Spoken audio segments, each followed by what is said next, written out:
देख रहे हैं 4 PM न्यूज नेटवर्क और मैं हूं आपके साथ प्रगति ठाकुर। यूपी की सियासत काफी गरमाई हुई है क्योंकि मिल्कीपुर में चुनाव है तो गरमाना लाजमी भी है, लेकिन महाकुंभ को लेकर राजनीति होगी ये आप और हमने कभी सोचा नहीं होगा। लेकिन फिलहाल महाकुंभ को लेकर भी राजनीति हो रही है और यूपी में इस वक्त ये जो मुद्दा है ये काफी गरमाया हुआ नजर आ रहा है। और सबसे बड़ी बात आपको बता दें कि अयोध्या के महंत है राजू दास, उनकी बयानबाजी अगर आप सुनेंगे तो हमेशा यही समझ आएगा कि महंत कम और एक राजनीतिक तौर पर वो नेता ज्यादा लगते हैं। इस बार भी उन्होंने कुछ ऐसा ही बयान दे दिया है। तो क्या बयान है और उनके बयान से कितनी सियासत तेज है, इस पर ही चर्चा करेंगे। संजय सर भी हमारे साथ जुड़े हैं। सर, सबसे पहले तो महंत राजू दास के बारे में ही जानेंगे क्योंकि वो लगातार ऐसी बयानबाजियां करते हैं कि समझ नहीं आता है महंत है या फिर जिस तरह से उन पर आरोप लगता है कि बीजेपी की बोली बोल रहे हैं, तो उनके बयानों से भी लगता है सर। और इस बार भी उन्होंने मुलायम सिंह को लेकर इस तरह से इतना बड़ा बयान दिया है जिससे लेकर राजनीति गर्मा गई है। क्या लगता है सर आपको, ये सब चीजें शोभनीय है एक महंत को? देखिए, मेरा तो इसमें आपत्ति ये है कि ऐसे व्यक्ति को महंत नहीं कहना चाहिए। बिल्कुल, वो मानसिक विक्षिप्त व्यक्ति है, पागल व्यक्ति है। गेरुआ वस्त्र पहना हुआ एक मानसिक रोगी है वो। उसके पहले भी जो बयान आए हैं वो किसी भी दृष्टि से उसको महंत नहीं कह सकते। संतों की इस देश में एक परंपरा रही है, गेरुआ वस्त्र जहाँ दिखाई देते हैं सर सम्मान से झुकता है, मन करता है उस आदमी के चरण छू लो।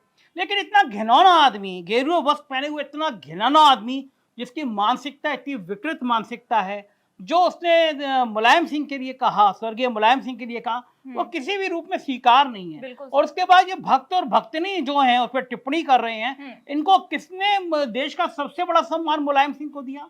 प्रधानमंत्री मोदी ने दिया। मुझे याद है कि जिस समय मुलायम सिंह का निधन हुआ था, मोदी जी रो पड़े थे, भाषण दे रहे थे, आए थे, पूरा देश गमगीन हो गया था। मुलायम सिंह इस धरती से जुड़ा हुआ नेता रहे हैं, पूरी दुनिया में सम्मान है। मुलायम सिंह वो नेताओं में से थे जिन्होंने समाजवाद की एक नई अलग जगाई। और आप संत हो, आप महंत हो, किसी राजनेता को इस तरह कहना, मुझे लगता है प्रगति इससे गया बीता कोई बयान नहीं हो सकता, इतने शर्मनाक बयान नहीं हो सकता। और इसको मैं खुद साधु संतों को चाहिए, गुंडे को, इस अपराधी व्यक्ति को। एक डीएम ने उसके दाम बता दीजिए कि तू तो गुंडा है भाई, बाद में डीएम को हटा दिया गया था।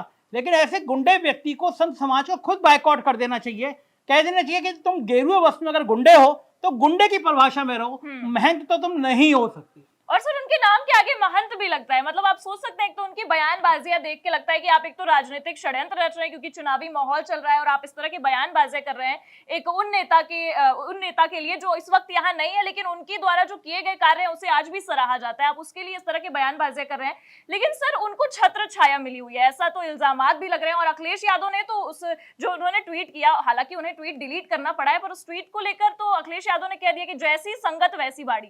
तो साफ तौर पर कहे तो अखिलेश यादव ने महंत राजू दास की आड़ में बीजेपी को भी यहाँ पर घेर दिया है। तो क्या लगता है सर आपको? ठीक बात है, वो बीजेपी के नेताओं के साथ घूमता है, वो जब जाता है तो मुख्यमंत्री उसको आगे आने की बात कह देते हैं। ऐसे गुंडे को अगर संरक्षण देगा कोई व्यक्ति तो उसको कहाँ सम्मानित कहा जाएगा? ऐसे अपराधी तत्वों की, ऐसे गुंडों की। और मुझे समझ में नहीं आता, मैं अयोध्या के आश्रमों में गया हूँ, क्या मतलब है ये महंत जो कहते हैं अपने आप को 20-20 गन लेके चलते हैं, हथियार लेके चलते हैं, नशे का कारोबार करते हैं। मैं सबकी बात नहीं कह रहा, बहुत अच्छे लोग भी हैं, लेकिन जो इस तरह का कारोबार करते हैं, जो 20-20 गनर लेके चल रहे हैं, जिन पे हत्या जैसे मुकदमे हैं, इनको साधु संतों को खुद अपनी जमात से बाहर निकलना चाहिए। लोग आरोप लगाते हैं महंत आशाराम बापू, महंत नित्यानंद, महंत चिन्मयानंद, महंत राम रहीम। और ये लोग गुंडे हैं, ये लोग संत महंत नहीं है, ये लोग संतों की आड़ में गुंडे हैं। इनको गुंडे समाज में खड़ा करना चाहिए, संतों की भूमिका में नहीं खड़ा करना चाहिए। पूरे हिंदू धर्म के अपमान करते हैं। एक और संत हैं, महंत हैं, नेत्रहीन हैं, क्या क्या जाति सूचक बातें करते हैं,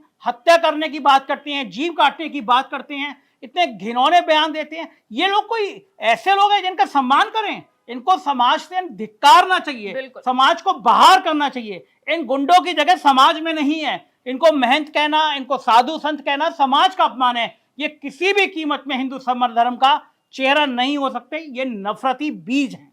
बिल्कुल सर। और अगर राजू दास की हम बात करें तो इनकी जो राजनीति, या कह सकते हैं जो महंत के आड़ में जो ये राजनीति करने की कोशिश कर रहे हैं, ये केवल अयोध्या तक सीमित थी सर। अयोध्या में भी जो चीजें हुई, जैसे आपने भी जिक्र किया, डीएम को लेकर चीजें हुई, वहां तक सीमित थी। पर अब ये प्रयागराज महाकुंभ जो एक महापर्व के तौर पर माना जा रहा है और देश और विदेश से लोग आ रहे हैं, और इसे अगर हम कहें तो इसे एक राजनीति के तौर पर ले जाना कितना यहाँ पर बुरा अगर हम देखा जा रहा है। पर इसे लेकर आप क्या कहेंगे कि कुंभ को लेकर राजनीति करना या बीजेपी के लिए या हम कह ले महंत राजू दास के लिए बिल्कुल भी शोभनीय नजर नहीं आ रहा है? कितना खराब है। आप मुलायम सिंह को कह रहे हैं, भूल गए हम क्या, आजम खान ने कुंभ कराया था।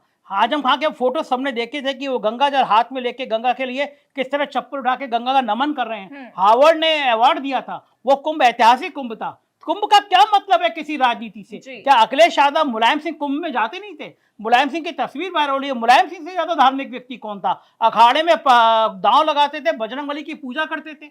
अब तो आपने कॉपीराइट कर लिया है, मतलब ये गुंडे आपकी जमात में खड़े हो जाएंगे। आप गेरुआ वस्त्र पहने हैं तो आप ही इनके मालिक हो गए, और अब किसी ऐसे व्यक्ति को जो धार्मिक है उसको आप अपमानित करेंगे। मेरा कहना यह है कि समाज के लिए बड़ा खतरनाक कैंसर टाइप के लोग हैं ये, जो गेरुआ वस्त्र की आड़ में ऐसी हिंसा, ऐसी हिंसक विचारधारा बढ़ाते हैं। ऐसे गुंडों को उनकी जगह पहुंचानी चाहिए, इनके क्रिमिनल रिकॉर्ड देखना चाहिए। जितनी जमीनें उन्होंने कब्जाई हैं, जिन्होंने इतनी हत्याएं कराई हैं, जिन्होंने अपहरण कराया है, इन गुंडों को जेल में भेजना चाहिए। ये गुंडे समाज में आके ज्ञान कर रहे हैं। और कुंभ में एक मैडम आ रही हैं, एक्ट्रेस रही है, मुझे किसी के छोटे कपड़े पहनने में कोई आपत्ति नहीं है, कोई भी महिला पहन सकती है। लेकिन जब तुम साध्वी हो गई हो, उसके साध्वी के और महंत एक कैलाशानंद जी हैं, अब वो महामंडलेश्वर हो गए हैं।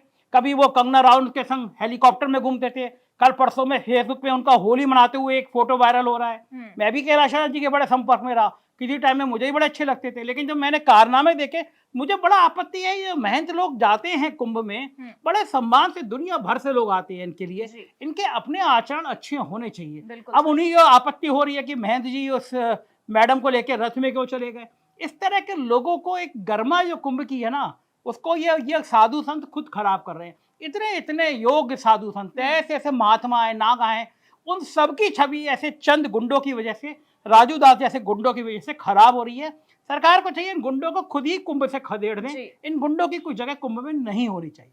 बिल्कुल सर, आपने जैसे अभी बोला कि गुंडों को खुद ही खदेड़ देना, और सीएम योगी आदित्यनाथ तो कहते हैं कि गुंडा राज खत्म हो गया है, ऐसी जो बयानबाजियां इस तरह से नहीं होती हैं, और अब बहुत ज्यादा यूपी में हम देखें तो शांति का माहौल है। लेकिन सर, शांति का माहौल केवल कथित तौर पर है और इनकी करनी में नजर नहीं आता। सर मैं कहता हूँ कि अगर आपने लाइसेंस दे दिया, कल को ऐसे बहुत सारे गेरुआ वस्त्र पहने नजर आ जाएंगे आपको, जो अपराधी हैं, और वो बाबा बन जाएंगे।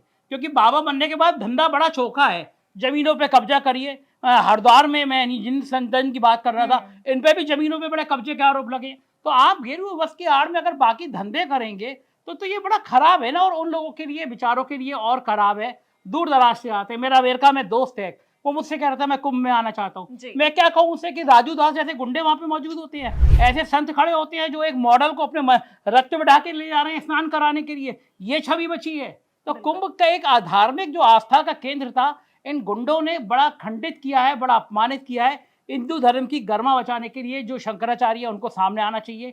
इस तरह के अपराधी छवि के लोग हैं, इस तरह के बेविचारी हैं, इनको कम से कम कुंभ से दूर रखना चाहिए। जो इस तरह की वाणी बोलते हैं, किसी समुदाय की हिंसा की बात करते हैं, ऐसे लोगों को, शंकराचार्य को खुद कह देना चाहिए संत नहीं है, ये गुंडे हैं, इनके दिमाग में जहर भरा हुआ है, और ऐसे जहरीले लोग समाज से अलग ही होना चाहिए। बिल्कुल सर, और इन्हीं बाबा लोग को देखकर अगर हम कहें तो आने वाली पीढ़ियों में भी काफी बाबा निकलकर सामने आ रहे हैं। अभी तो महाकुंभ में आपने देखा IITN बाबा को कितना चर्चा रहा उनके नामों का, वो अलग बात है कि किस वजह से चर्चा रहा, अब और आगे क्लियर होता जा रहा है। लेकिन सर, एक उनका बयान काफी वायरल हो रहा है, क्योंकि एक तरह से तो आप बाबा हैं और आप IIT बॉम्बे से पढ़ाई करके आए हुए हैं, तो अगर आप बाबा बने तो आप धार्मिक और जा रहे हैं, इसे लेकर कोई भी चीजें नहीं है, आपका वो शौक है, या कह सकते हैं कि आपकी आस्था है भगवान के प्रति। लेकिन सर, उनको राजनीति को लेकर काफी उनके अंदर इंटरेस्ट देखा जा रहा है। वो दिल्ली विधानसभा चुनाव को लेकर बातचीत करते नजर आ रहे हैं और कह रहे हैं कि नुपुर शर्मा को मुख्यमंत्री बनाना चाहिए। तो आप एक तरफ तो बाबा बनते हैं और कहते हैं कि हम इन सब मोह मायाओं से दूर रहेंगे, और फिर आप दूसरी ओर राजनीति में जाते हैं। तो यही इशारा यही चीजें दिखाती है सर कि पहले आप बाबा बने, फिर आप राजनीति में धीरे धीरे घुस जाए, क्योंकि महंत राजू दास के भी यही चीजें दिख रही हैं, और अब IITN बाबा भी इसी ओर जाते हुए नजर आ रहे हैं। गाना है ना, मैं जिंदगी का जश्न मनाता चला गया, हर फिक्र को धुएं में उड़ाता चला गया। यही IITN बाबा कश लगा के कह रहे हैं कि मैं फरसे से काट दूंगा, मैं सुदर्शन चक्र से काट दूंगा। और मानसिक रोगी हैं, उनको मीडिया ऐसा महिमा मंडित कर रही है, ऐसे मानसिक रूप से एक सिगरेट पी रहे हैं, गांजा पी रहे हैं, और फिर ज्ञान की बातें कर रहे हैं। मेरे को तो ये ज्ञान कभी समझ में नहीं आता। और IIT बाबा, सारे टीवी चैनल पे देखो IIT करके आदमी वहाँ पे बाबा बन गया है, फिर वो बाद में अपने आप को विष्णु, भगवान विष्णु कह रहा है, वो कह रहा है मैं सुदर्शन से काट दूंगा, मैं चक्र से काट दूंगा। ऐसे मानसिक रोगियों के इलाज पागल खाने में होना चाहिए। कुंभ में ऐसे पागलों की जगह नहीं होनी चाहिए। अफसोस कि हमारा मीडिया भी इन पागलों को इकट्ठा कर रहा है, चाहे वो राजू दास हो, IITN बाबा हो, नीतिहीन वाले वो बाबा हो। ऐसे लोगों के जमात इकट्ठी कर रहा है, बड़ा महिमा मंडित कर रहा है, एक से एक बड़ा आदमी उनके चरणों में लौट जा रहा है। मैं देखता हूँ वो जो नेत्रहीन बाबा जो है उनका ज्ञाति है, बड़े बड़े लोग चरणों में लेट रहे हैं। बताओ, जो इंसान अपने मन में इतनी नफरत रख रहा है, जो जीव काटने की बात कर रहा है, जो हिंसा की बात कर रहा है, उसके मन में भगवान का वास कैसे हो सकता है, ईश्वर का वास कैसे हो सकता है? संत का मतलब होता है कि वो सब दुख दर्द सुख दुख जीवन मृत्यु ईर्ष्या इन सबसे ऊपर होगा। जिसके अंदर दिल में इतनी नफरत भरी है, वो बाबा किस बात का, वो संत किस बात का? वो तो एक बिल्कुल सामान्य मनुष्य से भी गया बीता है, क्योंकि ईश्वर कहता है कि हर व्यक्ति के प्रति, जीवों के प्रति भी मन में दया होनी चाहिए। लेकिन ये गुंडे हैं, इनके मन में किसी के प्रति कोई दया बची नहीं है। प्रगति बिल्कुल सर, और इन्हीं की बयानबाजियों को लेकर ही चीजें, क्योंकि अगर हम देखें तो गोदी मीडिया में कितने दिनों से आईआईटीएन बाबा को लेकर सुर्खियां बनी हुई हैं, और फिर ये भी चीजें चल रही हैं कि सारे मठाधीश धरे के धरे रह गए और एक मलंग आया और महफिल लूट गया। काफी चीजें आईआईटीएन बाबा को लेकर चल रही है, तो ये भी निकलकर सामने आ रहा है कि इनको कुछ ना कुछ तो राजनीतिक छत्र छाया मिली हुई है, तभी ये बयानबाजियां विधानसभा चुनाव को लेकर कर रहे हैं दिल्ली को। क्योंकि राजनीति में क्या ही इंटरेस्ट रहेगा सर, अगर आप आईआईटी बॉम्बे से पढ़ के आए और आप बाबा हैं, आपको धार्मिक और आप खींचे चले जा रहे हैं और फिर आप राजनीति की ओर भी खींचे चले जा रहे हैं।